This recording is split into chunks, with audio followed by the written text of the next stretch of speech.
సంధ్య థియేటర్లో జరిగినటువంటి తొక్కిసలాటలో రేవతి అనే మహిళ చనిపోవడం చాలా బాధాకరం. పూర్తి సమాజం అంతా బాధపడ్డారు. చాలా బాధాకరమైన విషయం. వారి కుమారుడైనటువంటి శ్రీతేజ్ కూడా కిమ్స్ హాస్పిటల్లో ట్రీట్మెంట్ చేసుకుంటున్నాడు.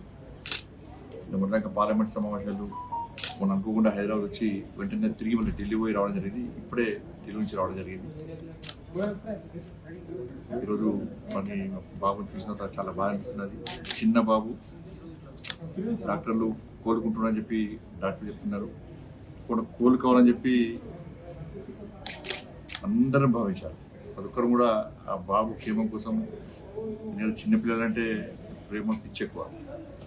ఒకటి ఇలా టీవీలో ఫోటో చూసిన వెంటనే వచ్చి బాబుని చూడాలనిపించింది. తప్పకుండా బాబు కోలుకోవాలని చెప్పి నేను నమ్ముకున్న అమ్మవారిని ప్రార్థిస్తున్నాను. చిన్న బాబు కాబట్టి కొంచెం రోజు కొంచెం కోలుకునే అవకాశం ఉందని చెప్పి డాక్టర్ చెప్తున్నారు. కేవలం చూడడానికి మాత్రమే వచ్చింది. ఇప్పుడు రాజకీయాలు మాట్లాడే టైం కాదు. వీళ్ళు వాళ్ళని తిట్టుకోవడం, వాళ్ళు వీళ్ళకి అన్ని దయచేసి పని చేద్దాం. సమస్యలను రాజకీయ కోణంతో చూసే ప్రయత్నం చేయదు. విమర్శలు ప్రతి విమర్శలు ఆపేసి సమస్యను జటిలు చేసే ప్రయత్నం చేయకుండా వీళ్ళు కానీ వాళ్ళు కానీ అబ్బాయి కోలుకోవడమే ప్రధాన బాధ్యత. అబ్బాయి కోలుకునే విధంగా ఏ విధంగా కోలుకుంటారని చెప్పి ఆలోచించే ప్రయత్నం చేయాలి. అబ్బాయి కోలుకోవాలని చెప్పి అందరూ కోలుకోవాలి. సమస్యలను జటిలం చేసే ప్రయత్నం చేద్దని చెప్పి సామరస్యంగా ఉండాలని చెప్పి మీ ద్వారా విజ్ఞప్తి చేస్తాం.